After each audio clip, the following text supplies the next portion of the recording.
El punto de partida, y me parece que puede ayudar a entender todo lo que viene después, es cuál fue la ideología, de alguna manera, que nos movió a los fundadores. Y básicamente eso se vincula con que tanto Floreal Forni como Héctor Cordone, como yo, formábamos parte del Centro Argentino de Economía Humana, que era de alguna manera una ONG que hacía estudios e investigaciones, digamos, en la órbita y siguiendo las orientaciones de Louis Le Bret, que era un dominico francés que fundó la economía humana en Francia. Y la orientación, digamos, con esta ideología, la orientación era luchar o pelear o actuar para la promoción obrera colectiva. Desde los años 60, digamos, con Floreal y con Cordone, llevábamos a cabo una actividad de educación obrera y de formación sindical. Y en 1963-66, junto con Floreal Forni, organizamos los cursos de formación sindical de la CGT, que acababa de ser normalizada. Entre el 65 y el 69 estuve becado en Francia, estudiando justamente con los institutos de Ciencias Sociales del Trabajo, que es la institución que sirvió de modelo tanto para el CEIL como para la carrera de Relaciones de Trabajo que después creamos en la UBA.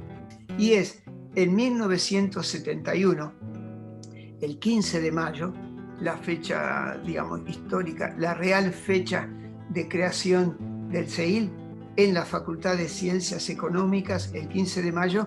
¿Y el 15 de mayo por qué? Porque es la fecha en que se dictaron casi todas las principales encíclicas sociales de los papas de la Iglesia Católica. Wow. Y la creación esa era yo y mi esposa, Mercedes, que me acompañó durante todo este tiempo en todas las actividades hasta que falleció hace 10 años. Hicimos una serie de actividades importantes hasta que interrumpió mi gestión la dictadura militar. Digamos, además de mi cátedra sobre política y derecho social, hicimos el primer curso de posgrado en Ciencias Sociales de Trabajo en América Latina, que fue la primera experiencia latinoamericana, y después en varios países nos copiaron. Bueno, hubo conflictos, toda esa época muy conflictiva internamente en Argentina, y en la facultad un nuevo decano que subió en medio de estos conflictos decidió disolver todos los centros de investigación que existían y crear un instituto central en la facultad. Y entonces yo tomé contacto con el CONICET, y el CONICET finalmente nos creó como instituto del organismo. De modo que si somos CONICET es como consecuencia de conflictos que hubo en la universidad y de que el CEIL de la facultad fue disuelto y el mismo CEIL se creó en el CONICET. Conseguimos becarios de la OIT, el apoyo de varios personal de apoyo, y básicamente logré en esa época el ingreso de Floreal Forni en el CONICET, que acababa de terminar su tesis en Chicago, la de Raúl Vicio y Héctor Cordone, que yo había conseguido becas para ellos, luego para estudiar en Francia, Juan Yach, que en aquel momento era también uno de los alumnos predilectos de Floreal. Y pudimos de alguna manera llevar asistencia técnica en materia de condiciones de trabajo a muchos sindicatos de la zona de La Plata, Berisso y Ensenada. El golpe militar de marzo del 76 nos encontró en plena actividad, y el CONICET dejó cesantes a 99 investigadores, entre ellos yo estaba, en una prescindibilidad por razones de servicio. Pero había otros investigadores que fueron dejado cesante por razones de seguridad, y eso sufrieron la represión. Había quedado yo prescindido como investigador, pero ahora lo que me pedían era que no fuera más el director. Y básicamente lo que luego dijeron es que el CEIL era un foco de corrupción, de guerrilla, de revolucionarios o lo que fuera, y que había que disolverlo. Entonces hice todas las gestiones para que designaran a Floreal, que ya era investigador, pero tenía su sede en un centro de investigaciones del INTA, en Castelar. Obstáculo primero, la burocracia de la universidad y también la burocracia del CONICET. Y ahí aprendí que aunque usted introduzca un expediente, hace falta la presencia y la insistencia para que ese expediente camine. Pero eso lleva tiempo y bueno, hay que hacer gestiones, ¿no? Y también, digamos, las otras dificultades que, bueno, siguen vigentes es la de poder participar en eventos internacionales. Bueno, afortunadamente nos invitaban y podíamos asistir a congresos y seminarios a nivel internacional. Los aciertos en la etapa fundacional, bueno, que promovimos siempre el trabajo en equipo, que hubo una apertura hacia la cooperación internacional, que eso de alguna manera, bueno, se calmó después. Y la otra cosa importante es que, como acierto, creo que tal vez con el apoyo de mi esposa para identificar y seleccionar a investigadores, a becarios y personal de apoyo, y proponer su designación, ya sea en la facultad primero y luego en el CONICET. Bueno, el CEIL fue un modelo, digamos, para América Latina. No solamente fue el primero, sino que fue un modelo. Bueno, secretos del éxito, yo creo que básicamente es el trabajo en equipo y un trabajo sin pausa, y tratar de cooperar con otros organismos, porque finalmente somos parte de una comunidad. Y bueno, cuando uno coopera con otros organismos, cuando uno lo necesita, esos organismos devuelven de alguna manera esa gentileza y ese favor. Como que yo resumo de esta manera lo que fue la etapa inicial del CEIL.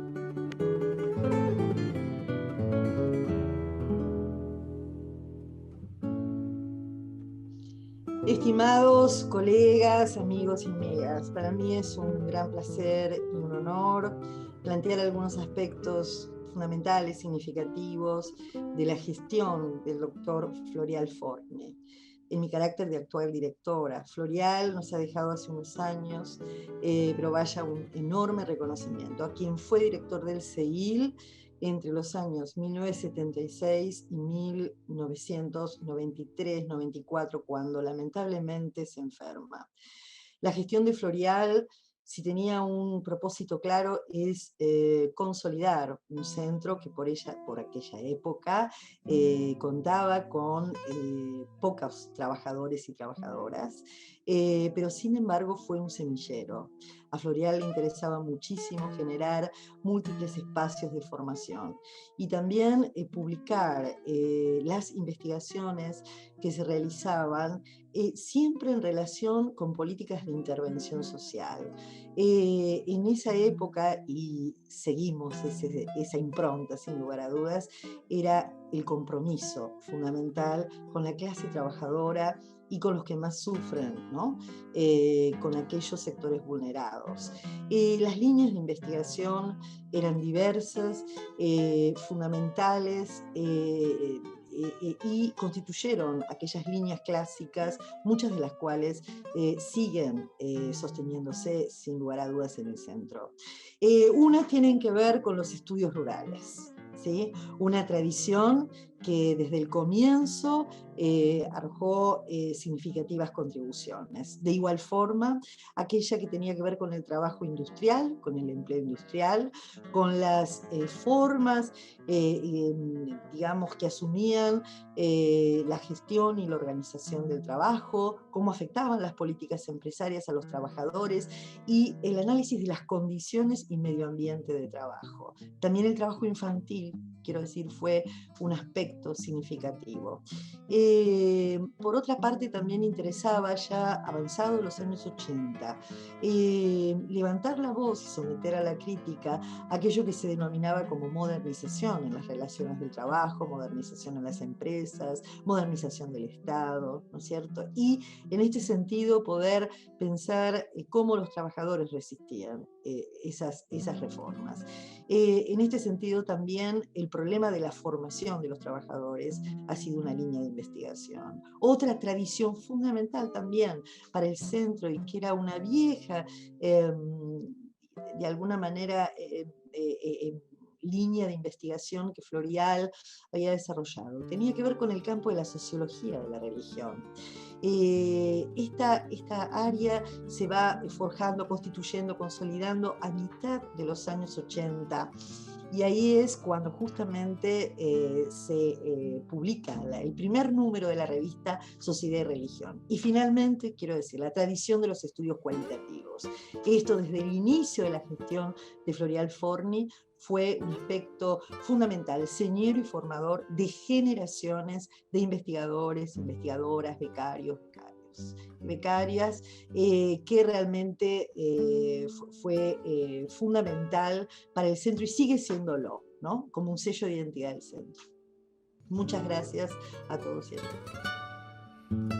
Yo me incorporé al CEIL en el año 1981, el CEIL bajo la dirección de Florial Forni, con una beca de iniciación. Varias cosas me llamaron la atención del CEIL, teniendo en cuenta especialmente ese contexto tan difícil, tan hostil, pero en realidad como contrapartida o como contracara, lo que se me apareció es un grupo, una institución muy pequeña desde el punto de vista del número de sus integrantes, muy consistente en cuanto a ciertos acuerdos sobre ciertos temas, enfoques, problemáticas a investigar, buscando alternativas de distinto tipo, ¿no? Distintas estrategias, algunas más formales, otras más informales, para hacer investigación, muy activa tanto hacia adentro, digamos, pero también hacia afuera. Esta suerte de solidaridad institucional que fue muy importante en esos años, muy promovida desde el CEIL. Yo creo que lo que vi era un acuerdo, aún en ese contexto, para hacer investigación científica, posiblemente, de nuevo, influidos tal vez por la figura de Florial, que ya para entonces tenía un importante reconocimiento nacional e internacional. Y también unido a ese acuerdo para hacer investigación, tratar de publicar los resultados y difundirlos de distintas maneras, ¿no? Por eso, tan tempranamente, el CEIL tiene algunas series, algunas publicaciones que aún hoy continúan y que fueron publicaciones muy autogestionadas, y que fueron, en algunos casos, fueron verdaderamente referencia en algunos temas. Y obviamente un tema muy llamativo era la notable escasez de recursos. Nunca se hizo una estimación, pero yo creo que una parte importante del funcionamiento del centro tenía que ver con, de alguna manera, aportes personales. Anecdóticamente me recuerdo, el centro tenía un serio problema de no disponer de infraestructura, de un local propio. O sea que continuamente se estaba alquilando. Recuerdo desde el año 81, cuando ingresé, creo que hasta el año 84, el centro fue una especie de instituto itinerante porque estuvo en 3 lugares diferentes. Voy a recordarlo ya que estamos haciendo historia. Brasil 1485, que luego fue sede de la CGT Brasil.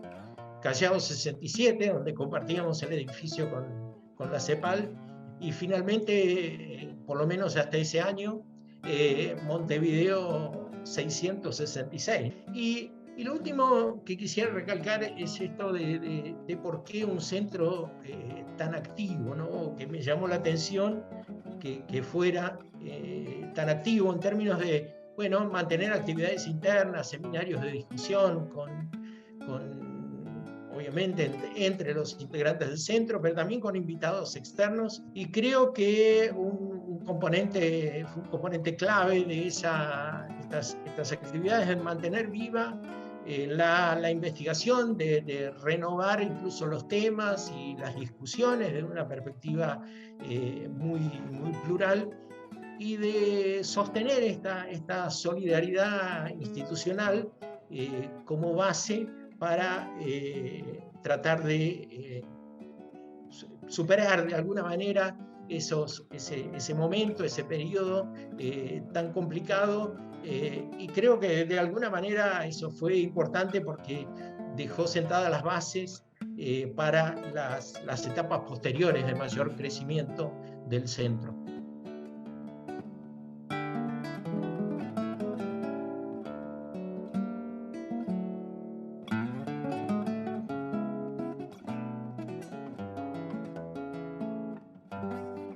Amigos y amigas, en esta oportunidad desearía recordar cómo lo fortuito, si es que algo lo es, o lo accidental, lo imprevisto, se entrelaza en nuestros itinerarios con aquello que es el resultado de las propias decisiones, acciones, omisiones.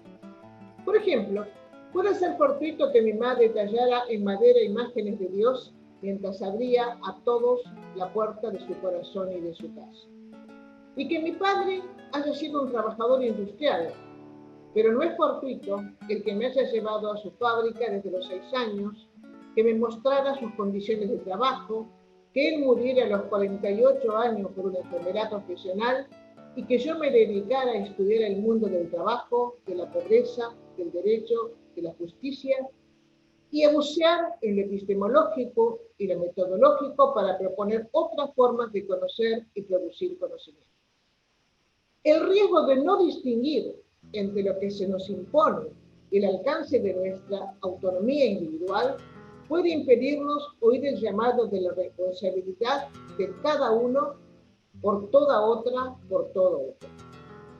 El haber sido directora del CEIL en 2 periodos, 88-89 y 93-97, y vicedirectora desde el 88 al 2001, en todos los casos por decisión y nombramiento del CONICET, en mi trayectoria, marcó una continuidad con las anteriores líneas de investigación interdisciplinaria en la que se cruzaban la sociología, el derecho y la lingüística.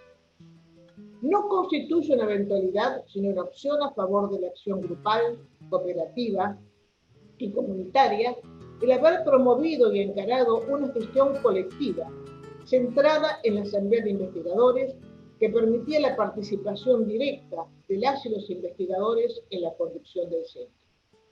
Tampoco es una contingencia el haberme resistido a aceptar el pedido realizado al CEIL de evaluar las políticas sociales, económicas y laborales implementadas por el Ejecutivo Nacional, en aquel momento a cargo de Menem.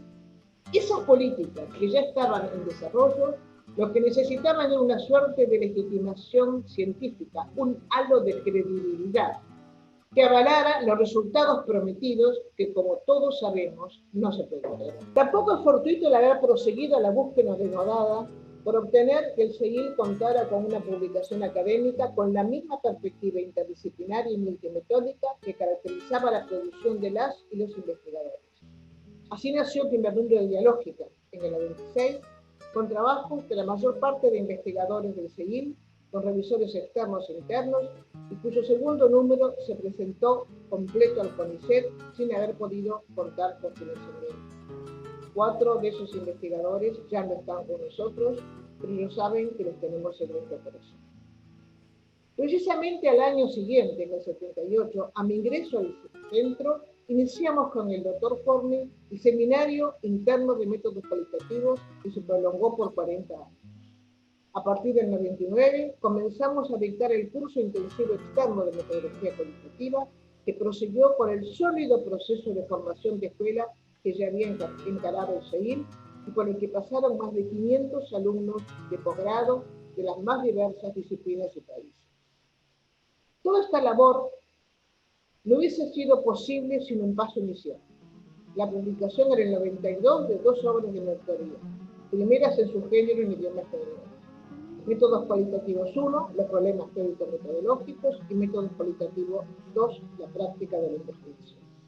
Estas obras van a ser complementadas por otras dos: Estrategias de Investigación Cualitativa en 2006 y Estrategia de Investigación Cualitativa, volumen 2, en 2019. Ambas son obras colectivas escritas por los miembros del área transversal de metodología cualitativa, resultado de un proceso dilatado, metódico, persistente, reflexivo, crítico y principalmente colectivo y cooperativo.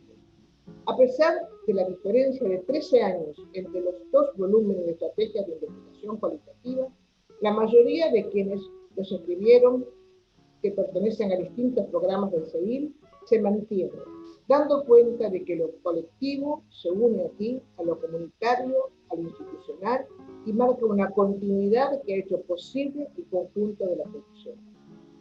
Como ha pasado en otras unidades académicas, la carrera de los miembros del CEIL se presenta unida al contexto social, político, económico, el que suele marcar, diseñar el desarrollo institucional.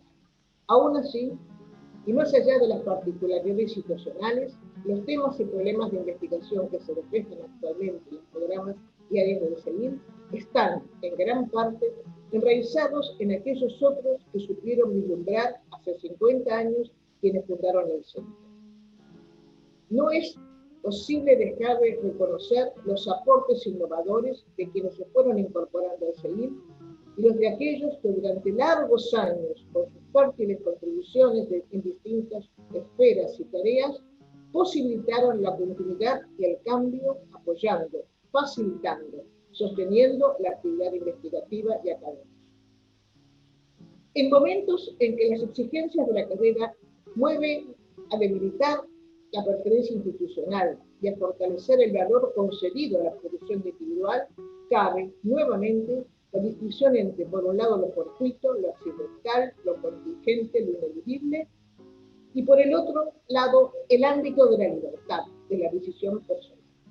Es desde ese ámbito que es factible proteger la producción auténtica, autónoma, comprometida, frente a las interesadas tendencias que privilegian los organismos de financiamiento, frente a la cuantofrenia, frente a la tercerización de la evaluación, frente a la fruición de investigar lo que sea temática y metodológicamente publicable, en lugar de indagar acerca de las necesidades y de cómo resolverlas que acosan a la mayor parte de nuestros hermanos y amigos.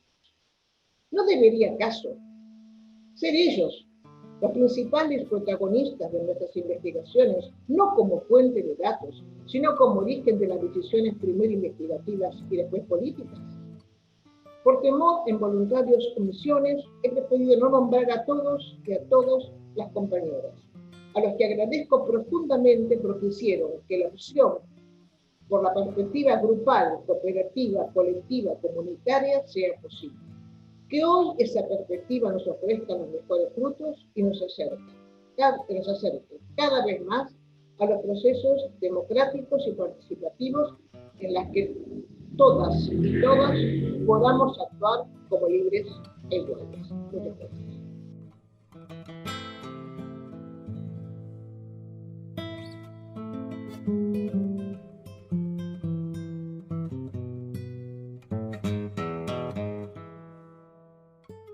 Voy ahora a referirme brevemente un poco a nuestras actividades en el CEIL desde mi regreso a Argentina en 1984 y digamos hasta que dejé de ser director del CEIL, que terminó mi mandato a mediados de la década pasada. Dentro de la CECIT creé un programa que adoptó diversas modalidades, pero lo central era tecnología, trabajo y empleo, y eso se hizo con un acuerdo con Floreal en el CEIL.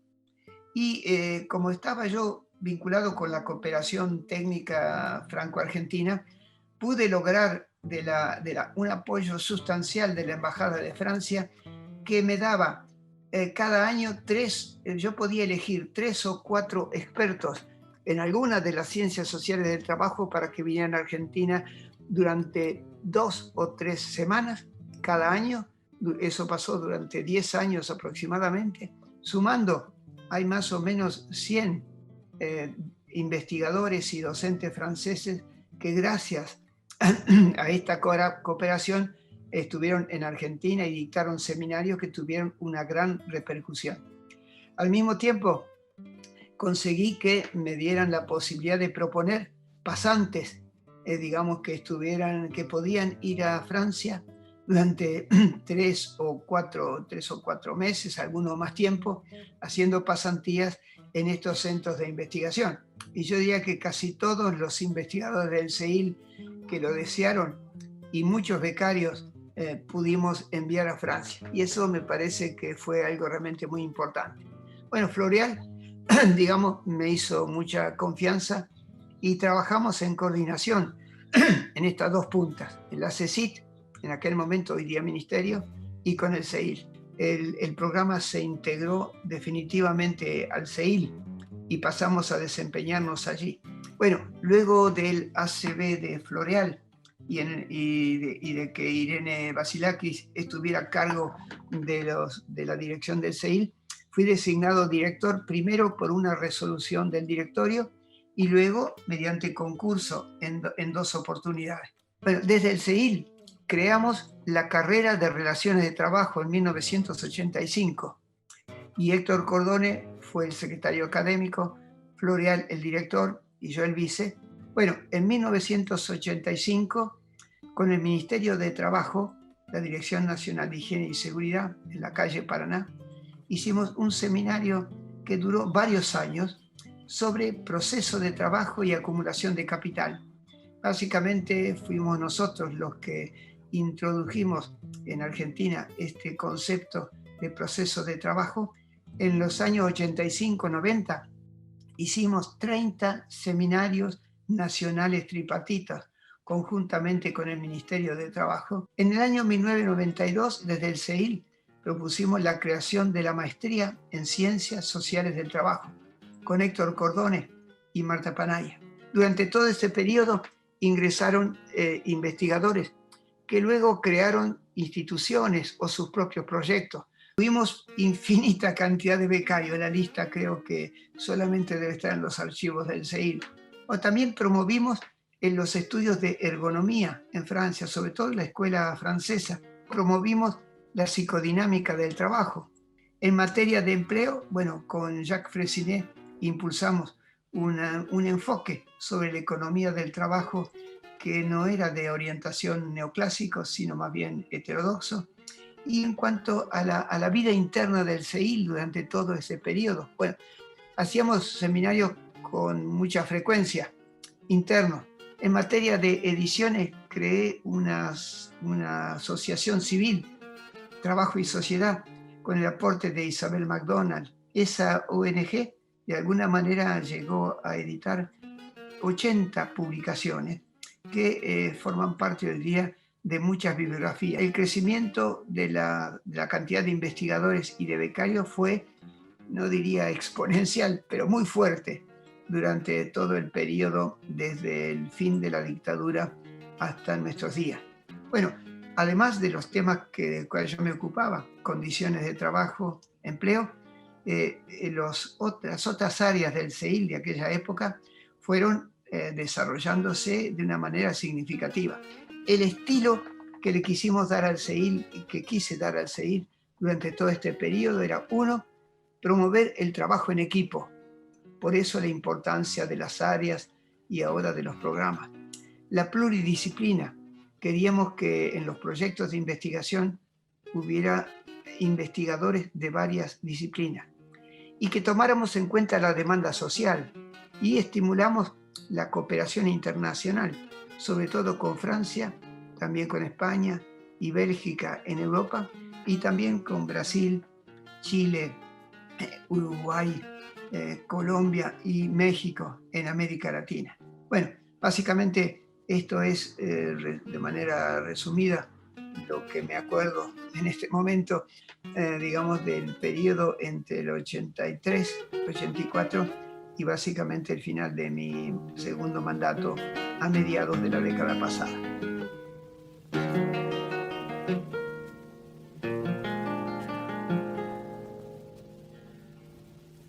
Si bien este periodo no fue totalmente homogéneo, y de hecho algunas preocupaciones estaban presentes antes de 2008, en la gestión de Julio Nefa como director y en mi caso como vicedirector. Sin duda el principal desafío de este periodo fue cómo gestionar el importante crecimiento que estaba teniendo el centro. El centro había pasado de aproximadamente alrededor de 35 integrantes al comienzo de la década, y 6 o 7 años después se había triplicado ese número, con una pirámide de su planta de investigadores muy, muy clásica, con una base muy extendida de las primeras categorías de la carrera del investigador, con una creciente incorporación y número de becarios y de becarias, y con un número un poco más estancado de personal de apoyo a la investigación, que afortunadamente después se fue corrigiendo, ¿no? Cómo en el marco de ese crecimiento, o aprovechábamos ese crecimiento para mejorar la calidad de lo que estábamos produciendo. Creo que una primera decisión importante en ese sentido, y recuperando alguna tradición histórica que tiene el centro, fue tratar de acoplar el crecimiento con la infraestructura disponible. También una decisión importante fue organizar las distintas líneas de trabajo que tenía el centro en programas de investigación, 4 programas de investigación. Por un lado, aprovechar eso consideramos que era lo mejor para aprovechar lo que ya venía haciendo el centro, algunos de sus temas clásicos, lograr una mejor interacción entre los investigadores formados y los nuevos que se estaban incorporando, y habilitar la incorporación de nuevos temas, que efectivamente tanto dentro de las líneas clásicas de trabajo del centro, por ejemplo los relacionados al trabajo o los relacionados al sindicalismo, y también la incorporación de algunos temas nuevos, como los relacionados con la cuestión de género, las nuevas formas de expresión política, no necesariamente de los trabajadores organizados, sino también de otros grupos o sujetos sociales, y algunas cuestiones más vinculadas de orden ambiental o territorial. Creo que también fue muy importante la decisión que tomamos en términos de apoyar a los investigadores en formación, incluyendo becarios, becarias y también investigadores de las primeras, que estaban haciendo sus primeros pasos en la carrera de investigación, tanto a través de algunos mecanismos internos para contener, digamos, y fortalecer ese crecimiento, como concretamente algún tipo de apoyo económico, financiero, para algunas actividades. Por lo tanto, el tema de gestionar el crecimiento nunca estuvo separado de mejorar la calidad de la investigación. Y también hubo un esfuerzo, de nuevo, muy importante en términos de mejorar, generar nuevos vínculos interinstitucionales con relación a la investigación propiamente dicha, pero también con relación a una intensa actividad de vinculación tecnológica que se fue llevando a cabo en esos años y que continúa hasta la actualidad.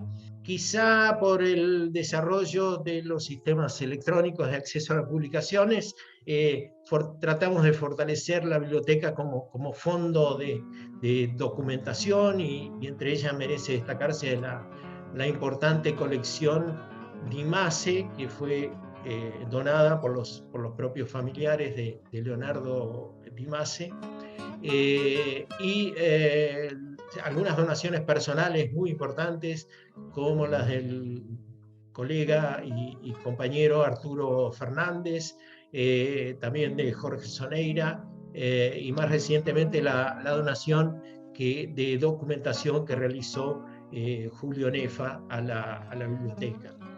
Y por último, yo rescataría también una decisión relacionada con la proyección del centro hacia afuera. Una fue la consolidación y creación de revistas científicas editadas desde el CEIL, una que ya tenía una trayectoria más larga, 2 revistas nuevas. Ahí aprovechamos, bueno, por un lado la importante base técnica que nos daba el CEIL para poder sostener estas publicaciones, pero también, de nuevo, volviendo a la discusión sobre la calidad, pensamos, estas revistas son revistas que están en el CEIL, son revistas, sin embargo, que fueron hechas a partir de acuerdos con otras instituciones u organizaciones.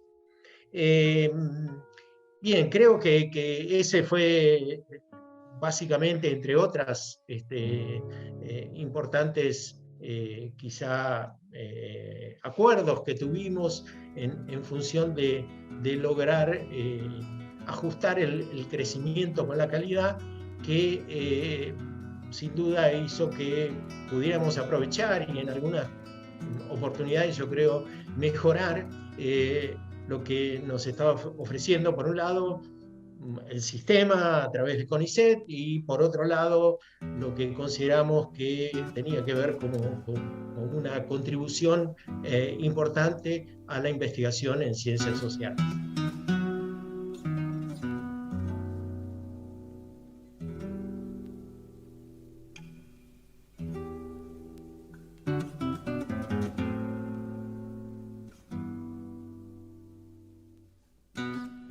Queridos y queridas colegas, mi gestión ha iniciado en diciembre de 2019.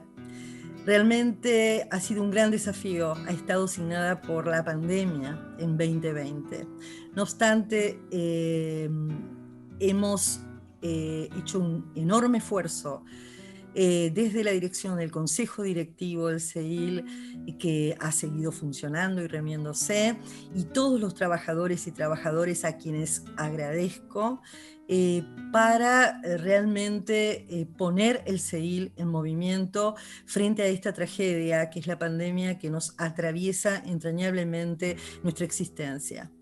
Es así que el CEIL pudo sostener las publicaciones, pudo sostener las revistas, Sociedad y Religión, la revista latinoamericana de estudios rurales, la revista latinoamericana de Antropología del Trabajo, realizar libros en coedición y además realizar informes con investigación situada en un gran número de actividades productivas respecto a cómo está afectando a los y las trabajadoras la situación de pandemia. Realizamos 2 series de informes. Una primer serie denominada El trabajo en los tiempos de la COVID y una segunda serie denominada Familias, Territorios y Cotidianidades.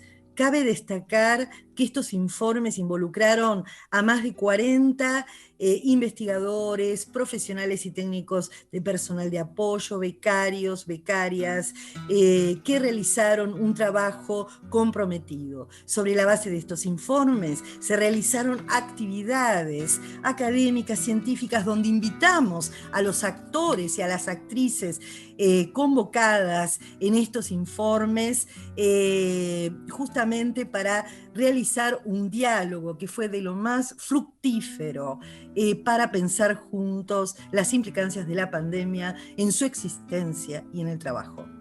El CEIL entonces se ha puesto en movimiento. Hemos planteado una serie de líneas de continuidad. Tenemos sin lugar a dudas un plan de gestión institucional que ha sido redefinido en el marco de esta pandemia. Y un nuevo desafío tenemos ahora en el 2021, que es justamente el aniversario de nuestro querido centro, porque cumple 50 años. Parte del desafío institucional que tenemos como plan de gestión es fortalecer la cooperación internacional, el financiamiento de proyectos de investigación con otros colegas de otras instituciones nacionales, latinoamericanas, de otros países, fortalecer la formación de los jóvenes, realizar seguimiento de trayectorias. El CEIL debe seguir haciendo escuela. Y nuestros programas, las principales líneas de trabajo organizadas a partir de programas, para ellas se propone un análisis en profundidad, dado ya que se han constituido en programas desde hace una década y requiere una autoevaluación participativa. De esta forma, las cuestiones relacionadas con la vinculación, la cooperación internacional, la producción científica, el financiamiento internacional son aspectos fundamentales, tanto como la comunicación pública de los resultados de nuestras investigaciones en diferentes medios de prensa, como lo venimos haciendo, y radiales también. Por otra parte, y finalmente, planteamos para la gestión y a futuro, esperamos en una nueva normalidad, que fortalecer una estrategia comunicacional, pensando en diferentes formatos, diferentes audiencias, diferentes canales, así como fortalecer también un espacio, un área de producción audiovisual que es potente, consideramos, para la difusión de nuestras investigaciones. Y como siempre pensamos en un CEIL de puertas abiertas, un CEIL comprometido con una ciencia pública, democrática para la sociedad y para los sectores más vulnerables. Realmente, bueno, agradezco desde ya y siempre, por siempre, a todos y todas las trabajadoras que me están acompañando, me siguen acompañando en esta gestión. Muchas, muchas gracias.